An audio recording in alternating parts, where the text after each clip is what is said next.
Hello, everyone. Welcome back to another episode of Carry On Friends, the Caribbean American Experience. I am excited because finally, after a year or two, she's finally on the podcast. Helena, welcome to Carry On Friends. How are Yay. you? Thank you. Thank you, Carrie Ann, for having me. Of course, it's been a long time coming. I And I just know. feel like the stars have finally aligned. We've Yes. met each other before in person, we've even worked together. You did my event for me. So I feel like all those things had to happen first for this to happen today. So I'm happy to be here. Yes, you're right. They had to happen because then this is going to be a nice and vibrant conversation. So let's let the audience in on who you are. So why don't you tell them a little bit about who you are, Caribbean country you represent, Caribbean country you represent, and the work you do. I am Helena Faustin. Most people know me by That Nurse Can Cook. So when they see me out in the street, it's always That Nurse Can Cook. So I am a nurse that loves to cook. And I cook Jamaican food because my family is Jamaican. I am British born, but my parents are Jamaican. And part of the reason why I started my blog is to just share my love for my culture and my love for Jamaican food with a huge audience. Yes. And as we say, that nurse can. Cook! Yes, I mean, your videos are doing great. You incorporate the kids. And so let's start from the beginning. Mhm. Um, what prompted you to decide to cook and let everybody see you cooking? I can tell you about me, and my husband can tell Mhm. you the story.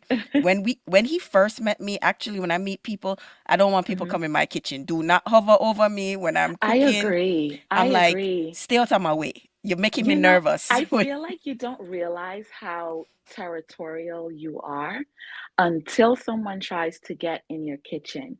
And would you believe that my mother and I are kind of like that? Because my mother was the one who taught me how to cook. Hmm. And I took what she taught me and expanded on that knowledge and just turned it into something huge.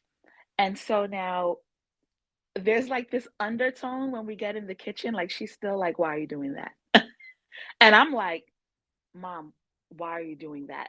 And she's looking at me like, first of all, first of all, who taught who, and Hmm. what are you doing? And Hmm. I'm always like, why is she? But and then I'm like, I'm trying to stop myself from saying something, so I'm literally like biting my tongue, and I'm like, why are you? Because once you start to expand on knowledge, you feel like you gain a deeper perspective, and then I feel like every chef kind of feels like their way is the best way. So yeah, you don't realize how territorial you are until someone steps inside your kitchen. Yes, so if you're that territorial and you're nervous for your own mother to see how you're cooking and judging and all of this, Yes. tell me how that left from your kitchen to people Instagram because I'm like, so I Yeah. mean, all of us, mom, everybody, so Hmm. just tell me how that went from your home to Instagram. I'm Right. still trying My to wrap home my to head around that. Instagram. So I just want to go back to maybe around 2017. I think I want to say 2017. And it's crazy because Facebook has a way of reminding you of the thoughts that you held when you were in a different space. And when you look back on it, you're like, wow, like, did I really think that? Or did I really say that? Sometimes it's an awesome moment to reflect. Sometimes it's an opportunity to challenge yourself and say, wow, I've grown in my thinking since then.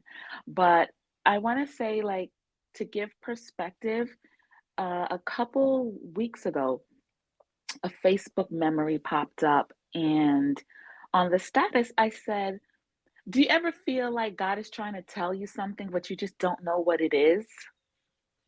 And I remember when I wrote that status, I remember feeling like, I feel like there's a message for me, or I feel like there's a greater purpose for me. I just can't figure it out. I just don't know how to put two and two together. And I think at that moment, I was trying to brainstorm a business idea. The following year, one of my friends said, "You know, you're always showing your cooking on your Instagram. Why don't you create a separate Instagram and let that be a home for all of your recipes? You could start a cooking page." And I said, "You know what? I think I will." And at first when I started, it was just a hobby. It was just something that I was doing for fun.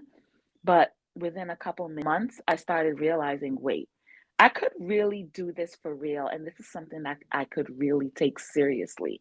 So I just started taking it seriously. And fast forward to almost 6 years later, here I am today.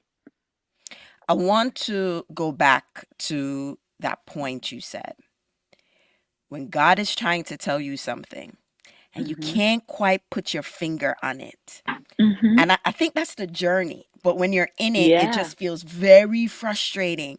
And you're like, God, Yes. please, just give me, just prips me the answer. Just give me a little, you want it so bad, but you feel it. And I don't know about you, but sometimes you feel that multiple times, right? Like within, like, he's telling me something and I think he's telling me something again over here. So is it the same thing or two different things? You know what? I actually feel that way today. Me I feel too. like we always feel I feel that way today. I felt that way last night. I was like in the bed, up late, talking to God. And when you have something on your heart and you have something in your mind, you bring your problems to God and you're just like, I feel like I'm so close to the solution. And the solution might be right under my nose. So, can you just like come sit at the edge of the bed and be like, all right, boom, so this is what you got to do? Like, we really wanted to just be like, all right, girl, X, Y, Z. But if he did that, you'd be removed from the beauty of the journey. You'd miss all of the Exactly. lessons and you might fumble the blessing that he has for you. So, part of the growth um, is honoring the experience and honoring the journey, even though it might be tough to get through it. And sometimes we complain about our circumstances. We find ourselves in a complaining spirit, like, why can't things just be? But I've tried to stay away from complaining too much and just honoring my journey. Honor the beauty in your journey, honor where you are currently so that you can learn to appreciate the blessing that's on the other side.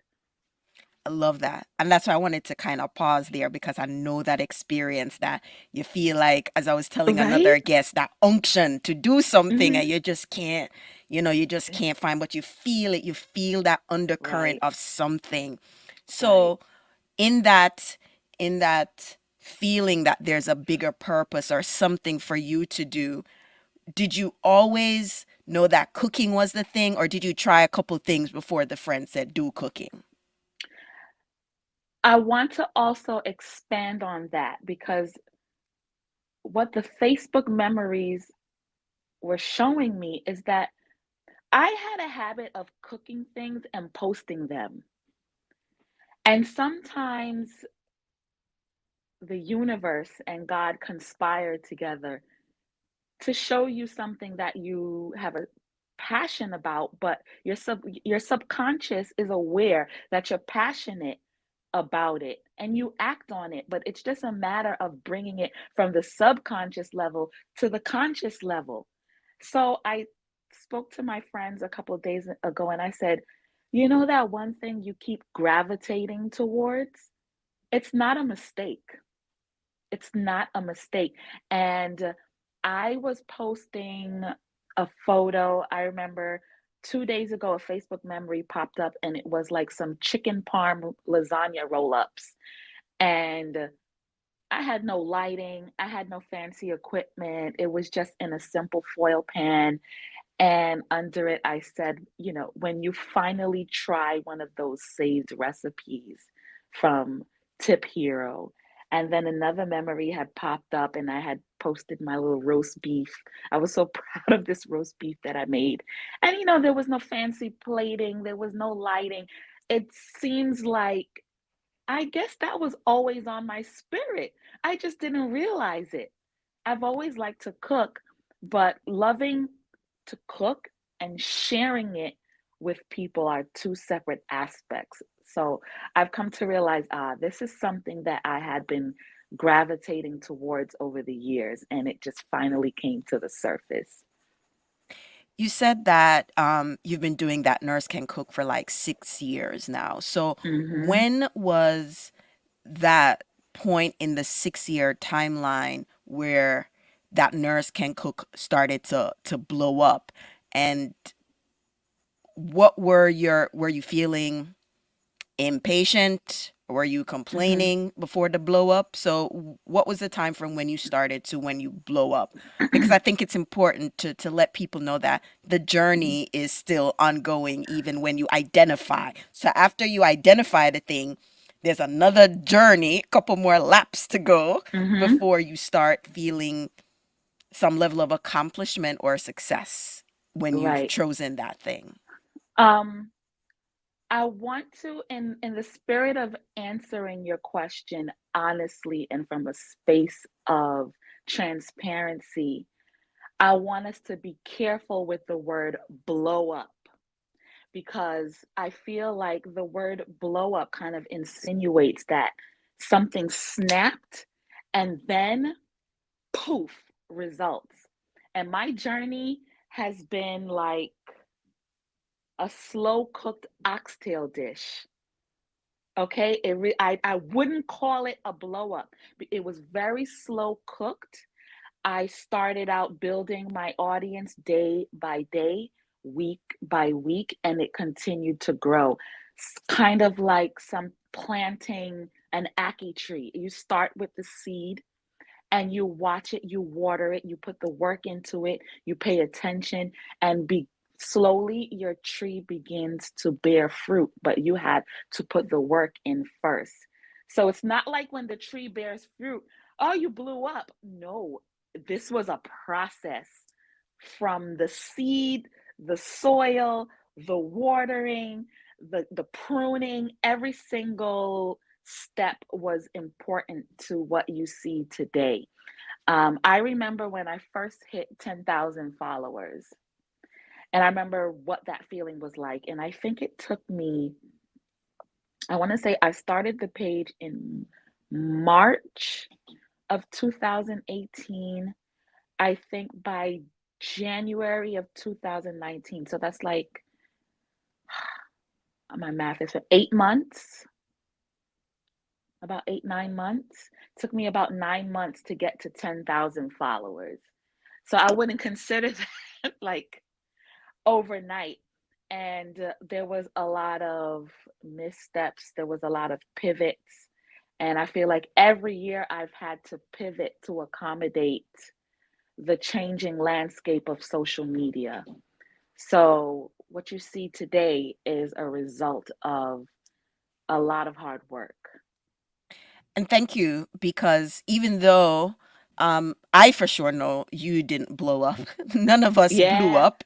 right. But to It's an the outside iceberg. world, Yes, exactly to the outside world, they're like, oh, she blew up. I didn't yes. blow up. No, you've been working on I this was for a slow minute. cooked. Yes. But in the way that social media and notoriety and fame is positioned in the world today, it feels like blow up is the term, which is a term I use because that captures people's Yeah, attention. tension, But it's exactly. really the story you just told. And 8 months for some people is like, oh my God, that's fast, compared to others. But Yeah, everything is depending on your topic, right? That yes, you it want depends to on your talk about. niche, it Yeah. depends on the landscape, it depends on the challenges you experience. I mean, back then, taking 9 months to get to 10,000 followers was pretty reasonable. But today, you can get 10,000 followers in like a month. Yeah. Okay, there are people out there who get 10,000 followers in 1 month or 2 months. So everyone's journey is completely different.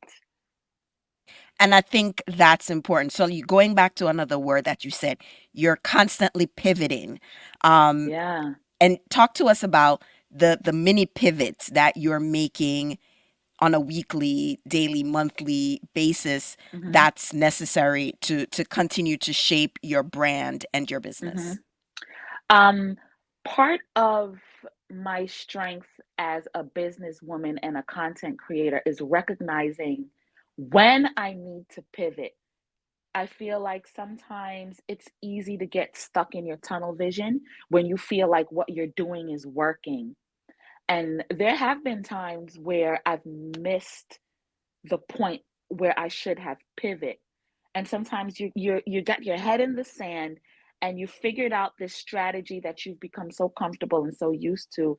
And then once you realize it's been a month, my strategy is no longer working. All right, let me go back to the drawing board. So over time, I've had to consistently figure out ways to identify when there's a shift in the culture, a shift in how people use and consume social media, and making sure I'm at the forefront of that, and making sure that I continue to stay relevant and that I continue to give my audience exactly what they're looking for. Because if you don't continue to pivot as your business demands, you're going to get left behind. And I feel like I started out this journey with a lot of other content creators who kind of just was like, I don't want to do this anymore because like it's just not fun anymore. And I get it. I get it. Haven't you ever felt like I don't want to do this anymore? When things start to get rough, we're just like, I don't want to do this anymore. Like it's no longer Me never sign fun. up for this. Right? I didn't sign up for all of this. Mm-mm. Exactly. But with every glory, there's a story. Instagram going on too extra for me right now. Yes, and sometimes Instagram can be very extra. So, like I said, the strength is in knowing when to pivot and also predicting when you are going to need to pivot. So, if you can, if you Hmm. remember, because you've done multiple pivots, can you give me an example of a time when you missed an opportunity to pivot and you're like, I should have pivoted? Was it something that you were doing, a particular posting strategy? Yeah, Explain that yeah. a little Oh, bit. definitely. I can immediately off the top of my head recall two instances where I failed to pivot early. And I don't want to say I failed. I'm going to reframe that. Where I learned a lesson because even I'm trying to teach my daughter, stop saying you failed and stop saying you got something wrong because you learned. You didn't get it wrong. You learned something that you needed to know. So I'll I had reframe that. I had a mentor who said, Carrie Ann, you just now have new data. That's what he Yeah, says you to me. have new data. Exactly. So you got to reframe it. There was one instance where I noticed a drop in engagement. And I always tell other content creators a drop in engagement is not reflective of your talent, it's reflective of your strategy. So sometimes people take a drop in engagement personally and they say, no one's interested in me anymore or I'm not good anymore. It has nothing to do with you. It has everything to do with your strategy. And if you want to be successful in social media, you have to have a strategy. And your strategy has to include ways to keep your engagement really, really high if you want to be successful. So I remember I had seen a drop in engagement. Oh, it was like maybe 2 years ago, I want to say. And I was just like, I guess I was a little bit stubborn. Sometimes we get stubborn because we become married to our strategy because once we learn it and once we master it, it becomes like second nature and we become resistant to change.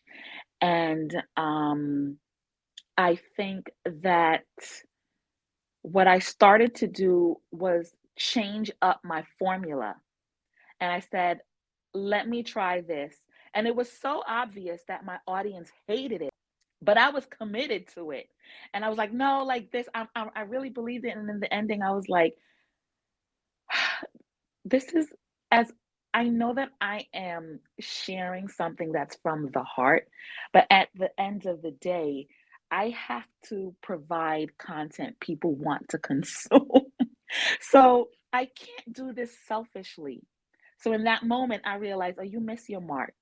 You should have pivoted and gone back to the drawing board, but you were a little bit too stubborn in that. So, out of that, I've learned not to become too committed to any one way of doing things because it stops us from the growth that we need. And as the other time I feel like I didn't pivot fast enough was when people started really showing their face on camera. And for so long, I was so comfortable being behind the scenes and just letting the food do all the talking. But I really found that people are craving connection online. I'm sorry. I don't know what happened to our interpersonal relationships outside of social media, but I feel like even more so after the pandemic, people come to social media to connect. They want to see your face. They want to see what you look like, what your hair, how your hair is styled. They want to see what's in your kitchen. And so for a long time, I was just like, I don't want to say hiding behind the camera. I was just comfortable with popping up like after every 10,000 followers and be like, hey, this is the face behind. And I realized that was not going to work because what happens is you kind of lose connection with your audience if they feel like they have no idea who's cooking this food. And me stepping out in front of the camera gave me an opportunity to have a better connection with my audience. So I want to say those were the two times. And there were also times where I did jump ahead and I recognized the need and I was on some at the forefront of something. So, you have to take, your wins and losses. Thank you for sharing those examples. And I think in you sharing, those specific examples tells you that um you can't game it. You're just like learning as you go. Sometimes you're not Mm-hmm. on time, sometimes you're on time, and sometimes you're ahead. And it just really Yeah. depends on where it is. But either Right. way, just kind of just go with it, right? Yes. And Yes. I have so much of those things that I resonate with, like, Mm-hmm. social media. I mean, we Mm-hmm. have a we have a thing. We don't agree more time, but I kind of Yeah. have to, do what I Yeah. need to do. And I think saying that if you're not getting the engagement and not getting a certain energy is not you, is it's I probably needed to hear this conversation back in September. Yeah. We Um personalize things y- too much. yeah, back in September particularly because I was going through a period where God was like, I need you to enter that room and don't come out till I done with you. And Yes. that was like, he does those moments where it's like, over there, just don't even move. Mm-hmm. And Mm-hmm. you saying that this right now is still even a valuable lesson because you still, even after you've gone through those periods of where you're like, God has talked to you, you've gotten Yeah. it, you coming back to affirm is even cementing the lessons that you've learned in those Yes. seclusion Most definitely. periods. Most um definitely. it's very helpful because sometimes you'll be like, then what me I do, like me I do wrong, like I'm maybe I'm fit Yes. quit, maybe I should be Yes, and quitting. that too, that is the devil. You understand what I'm saying? Let me tell That you. is the devil come to steal your joy and get you to walk away from the blessing that God has for you. Preach, I sister Helena. reject, I reject and rebuke the spirit of a quitter. Listen, I mean, it was rampant. Yes, It was to the and point where I was it's like, ugly. him. It's ugly. It's ugly, bad, bad. Me say it is a piece of thing. So Hmm. what I was able to do, and my friends can tell you, this is not in my strength. Hmm. I tell, like, when the spirit moves, me say, all right, here what. I feel very tired and I feel very miserable. So I guess our season done early. We're gonna stop the episode here so I can And take with sometimes myself and sometimes that's what you need to do. yes, Sometimes you just need, and I do that too. Would you believe that I do that too? If really. I don't have the vibes to do something, me nah do it. That's how I feel. I'm not doing it. You know why? Because When you go forth in your work with a spirit of Miserableness. misery, it shows in your work. And I would rather show up as my best self and take the appropriate time to say, you know what, I need to regroup. And sometimes we don't honor those spaces. We have become accustomed to hustle, hustle, hustle. Why are you quitting? Why are you taking a break? That's lazy. It's not lazy. And we've been conditioned to feel like we must be working all the time. There is power in rest. Rest is Yes. productive. Listen, Miss A, I thank you for speaking that back to me because it is still a message that we continuously need to hear, Yes, that we need to take pauses. If your take a energy or your pause. spirit is not there, Hmm. you need a time for rest and restoration, and those things Yes. happen. I think it's part of the normal cycle of creativity Hmm. because I also feel like our creativity is like a bank account that you spend so much, at some point you need to replenish it. And if we're Right, constantly working, if we're not going out being inspired, we can't replenish that creativity, and sometimes we need to just take over self, right, as we say, to replenish that. So how do right. you do that? And I love that you led into this question because I'm going to share with you something that I hope you'll take after we end this conversation. One of the most significant lessons that I've learned in my journey is planning a break and not waiting until you feel the spirit of overwhelming, the spirit of being drained. Don't wait until you're drained and don't wait until you're overwhelmed as a sign to stop. So now when I'm creating content, I say, you feel like you're in a very productive mood. You are going to need a break in 2 weeks and plan for that break. So you go into your break fully rested and in a great space of mind, because sometimes we take those rests and they're not really rest. We take those rests, and that's when the negative inner voice starts to speak up. And this rest period is spent commiserating over your journey and saying, why can't I just get it together? And oh my goodness, woe is me. But you can have a more productive rest if you schedule the rest in and take the rest when you feel good. Don't wait until you feel bad as a sign that you need to stop, and that'll help you. I also realize it leads you to take shorter rest periods, even if you want to be productive, um, or if you value productivity. You can take a shorter rest and come back feeling even more energized that way, because I feel like it takes too long to recover from burnout. It takes too long. Sometimes it can take weeks, sometimes it can take months. It does. So with what happens, so typically I don't record episodes towards the end of Q4 because I'm Hmm. like, it's the holiday, so I Right. try to end the season by early November because I'm like, it's Thanksgiving, Christmas, everybody gone about their Perfect. business. Exactly. And so I get to rest. So I started feeling this in September, and I was like, I have about 1 more month to go. And I was like, mm-mm, it cannot wait till 1 more month. We're going to end it Yes. right now. And I said in that recording, I said, yeah, this is earlier than normal, but it still would have gone into my normal break anyway. Right. But you're Yeah. right. It was just like I felt it, and I was trying to push myself to make my normal scheduled time off. And I was just like, Yeah. I can't push it till then. I have to end it like now because I was Right. feeling it was like I feel like I was just rolling a big old truck up a hill, and I was just like, I cannot. Yes. So I was like, I was done. The minute I felt like that, whew, it felt so light. I was like, thank you, God. Right. And you know what? Sometimes when I get to that point, I take a self inventory and I say, did I miss a cue like 2 weeks ago? I Or sure was there did a miss miss? that cue Did from I the miss the cue? summertime. Right? Did I miss the cue that says, girl, you might need to slow down?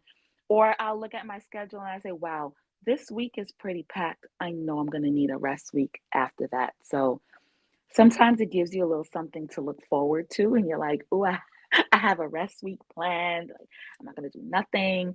And I feel like when you're a creative and you create from the heart, it comes in waves. There are times where you're feeling super creative and you have all these ideas, you're feeling super productive. And then you have your times where you're just like, I'm not really feeling it. Not really feeling it right now. I know what you mean, and I'm glad we had this conversation because I'm in a productive phase, and already I Yeah. know that. All right, I'm taking a break. I Yes. don't know when this interview is gonna come out. I'm taking a Hmm. break, so I'm batching all these interviews, and I'm like, okay, I know once I'm done with this, I'm gonna take a pause, take my time out to get them released, and then I'm gonna pick up again. So I am so glad that Hmm. you are sharing this.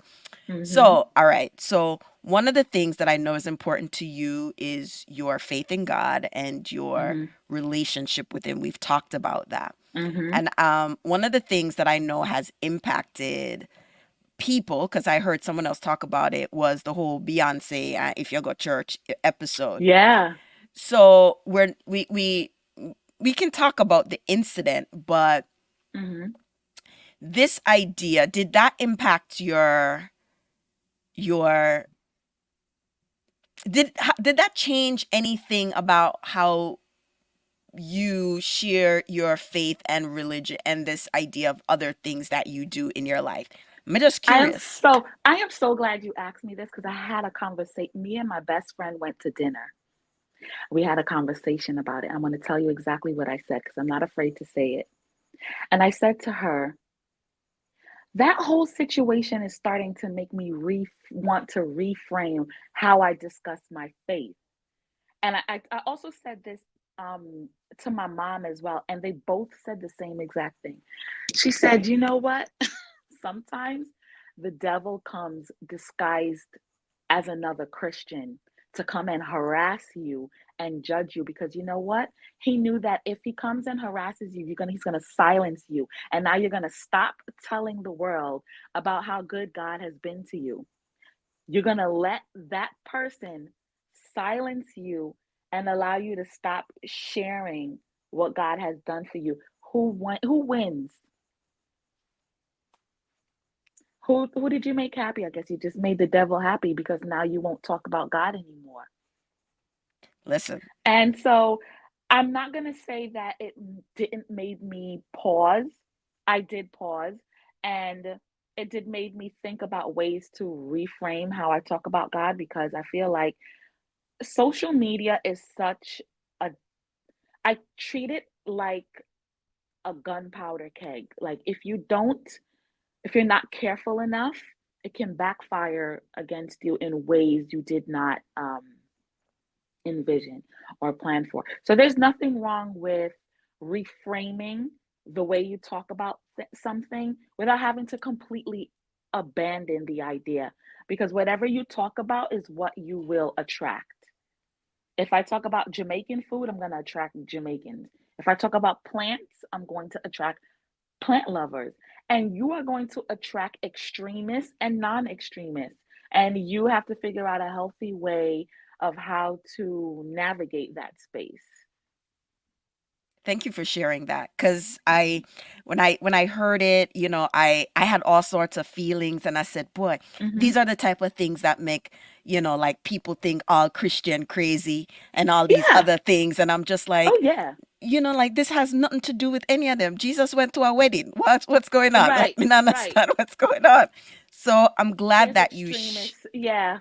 There's I'm extremists and non extremists. That's what I'll chalk it up to. yeah. So I'm glad that you are able to share that and also kind of give inspiration to people that they can share talk about Hmm. their faith in God.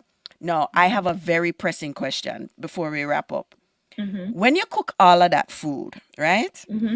And you show me how it cook, right? Is it dinner for the night? Is there enough left over? Should I bring my plastic container come? Because it feels like a whole heap of food and there's no way you, your husband, and the three people them are gonna eat off the food. So I just want to know, asking for myself, not a friend, a, myself.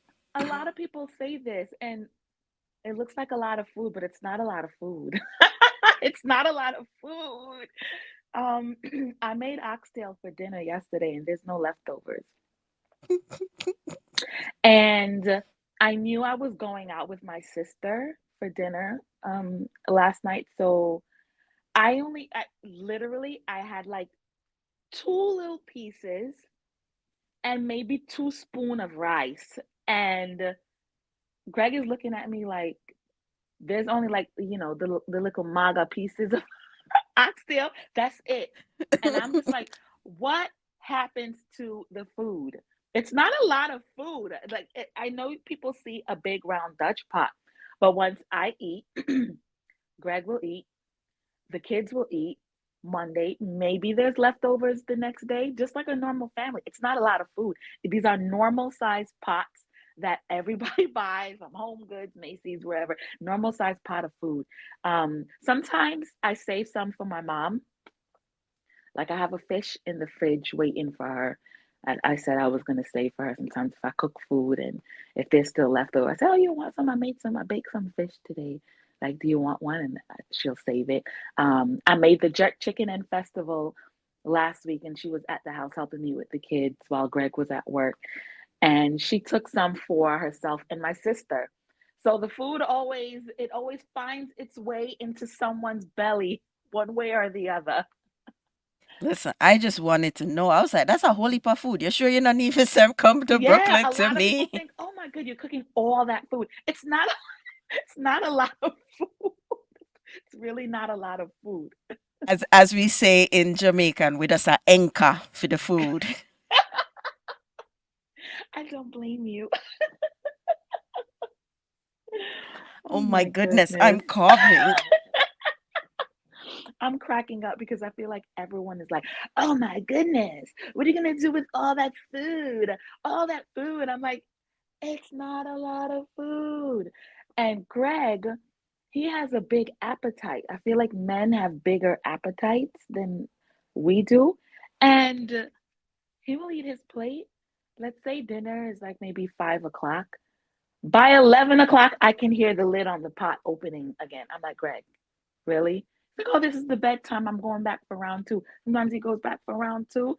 Sometimes I pack lunch for him to take to work. So it's really not a lot. It's not a lot as people think it is. I think they see a lot of posts back to back, and they think like, oh, she's cooking like this every day. Like, no.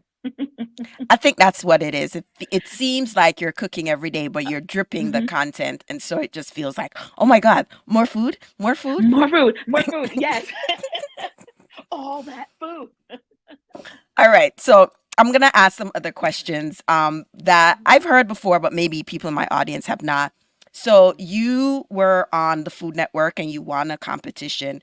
Talk Mhm. to me a little bit about that experience and what you took away from that experience. It was a really, really wonderful experience. Honestly, even if there were no prize, I'd do it again. I do it for free because I just enjoyed it so much. And I learned so much about myself because, like I said before, we spoke about this at the Samsung event back in November. And I realized it was like a really an indictment on myself. And I noticed that I have a tendency to run from problems because the moment they revealed that this was not an audition, but a competition, it elicited a fight or flight response in me. When I tell you, I wanted to jump out of my skin and run. That was my first reaction. And I said to myself, what are you going to do now when you can't run? I said, you can't run. You just have to do it. And sometimes we have these big dreams in our heads about what our end goal for us would be, or what our wildest dream is, but we don't realize we're kind of scared of those dreams. And sometimes when you realize your dream is coming true, it comes with a little bit of fear. Um, I was happy to be there. And then I was like, I can't lose. I'm like, you better not lose. So there was this added pressure of not wanting to lose, not wanting to let my people down. I'm like, I have to represent Jamaica. Like, Jamaica is a country of winners. Like, we're competitive. We like to win. We like to be the best. We're braggadocious people by nature. I said, no way am I going to allow that to happen. So I felt the pressure to win. Also, I didn't know what I was going to be cooking. I was like, I hope they don't give me like a mushroom beef Wellington or something with some ingredients that I've never heard before. And I hope that it's going to be something I could finesse. And then I said, what kind of seasonings do they even have here? All the important questions. All the important questions. But you know what? They were so good to me and they prepped me. I didn't realize they were prepping me because we were in talks for a lot of weeks. And what they were actually doing was prepping me for the show. I just didn't realize it. And that's kind of like how God works too. Sometimes He's prepping you for the blessing that He has. So I felt completely comfortable when they revealed what the secret ingredient was. And I was like, ah, this is what they've been prepping me for. So, although they kind of sprang this competition element on me, it didn't necessarily feel like I was like a fish out of water. And I can't wait to do it again. If the opportunity ever presents itself, I would definitely do it again. Wonderful. So, what is next for you? What do you have coming up on the horizon? As much as you can talk about it, because I know there are always things that are in the hmm works. What are you looking forward to in the next couple weeks, couple months? For 2024, I see myself really hankering down on the business aspect. I feel like for the past couple of years, I've been so much of a creative, and like the money and the finances were something that were a result of my creativity. But this year, I plan on really focusing more on a business model. So that would look like products, it would look like classes, it would look like whatever is on my heart to put an offering, just so that I could make my footprint even more deeper in the hearts and minds of the people that support me. So I look forward to that journey today, tomorrow, and for the months to come. So that's where I see myself right now is really, really, really honing in on the business aspect of running this empire. I think that is a very smart decision, and I think it's important to extend the brand as much as you can to Right. incorporate people into the experience. And hmm so, um, I think that's a fabulous idea. You do catering? Is that something or no? Or like, I what's get what's this that? question. Oh, I want to say besides how do you balance it all? The next question is, do you cater? And I'm not going to shoot myself in the foot because I never say never to anything because you have no idea where your journey is going to take you. But a lot of people don't know this about me. I do not particularly enjoy cooking in large quantities. Bulk I don't cooking is like a it. very different beast It's a completely than, different yep, skill. Just because you know how to cook doesn't mean you know how to cater. yep. Okay? They're two completely different skills. Knowing how to cook a small average pot of rice and peas is completely different from making a 15-quart pot of rice and peas and making sure it comes out shelly. You see those people on Instagram where they have the paddle, that oblong paddle, and they're digging up the curry goat and they're digging up the rice and peas and it well shelly. That is a skill that not everyone has. Okay? And I every time I don't mind cooking for parties, like when we host at the house. I will cook for parties. I will cook for like we'll have an event, we'll have 10, 15 friends over. I'm always overwhelmed. I go in with like a lot of vibrance and excitement. Halfway through, I'm just like, when is this gonna be over? Like, just when is it gonna be over? But also, a part of that is realizing your limitations. And sometimes you need to say, hey, maybe this would be a more enjoyable experience if I had help instead of trying to do it yourself. So I never say never, but I'm just letting you know I don't like cooking in large quantities. So it's my turn to share something what my friends would share with me. So I have a Mm-hmm. friend, a childhood friend, and she'd always say to me, you know, Carrie, you're such a creative, you're a visionary, but I don't sew like you. I can't make dress like you. And she's like, Mm-hmm. you don't have to do those things to have the vision or the Mm-hmm. creativity to do this thing. And so you just said it, right? You could easily plan a menu or a rest, you know, something, but find somebody who know how to cook big pot and shelly rice and Yes. all that stuff Yes. and And let then them do look, that. and then you're like, ah, my Yes. dreams have been actualized. It's Yes. all here, and I get to enjoy it without being overwhelmed, right? So, your strength is in understanding what your limitations are as well, and that's okay. Wonderful. So why don't you tell the community of friends where they could find you? I did share your recipe book in as a Mm-hmm. list of recipe books that they should definitely check out. I'll share that again, but tell them where they could check you out, where they could follow you, and all the things Mm-hmm. them that you have going on. Sure, you can find me at That Nurse Can Cook on all platforms. I'm on TikTok, I'm on Instagram. I have a Facebook page. I think it's called The Cooking Nurse because I think that domain was taken. Um, I had to, that's a whole nother story for a whole nother podcast. My original Facebook page was actually hacked. That's another important to tell your audience. Make sure you protect your platforms, the two-factor authentications, all that stuff. Make sure you protect your stuff. So that's a whole nother discussion. But you can find me on Facebook, The Cooking Nurse, Instagram, That Nurse Can Cook. I have a website, thatnursecooks.com, and there's a bunch of free recipes and free resources for you to enjoy. And I also have two ebooks. One is called Dinner in 30, and it has 15 recipes that you can cook in 30 minutes because who doesn't love a meal that's ready in 30 minutes? And then I have another cookbook that has that's called Irie Delights, and it has some of my premium recipes in there, like Barbie fried chicken. I have Henny jerk wings in there, and the people have been loving it so far. It's actually on sale right now, two for 30% off.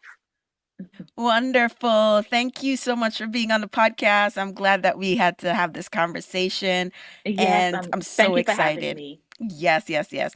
And as I love to say at the end of every episode, walk good. Thank you.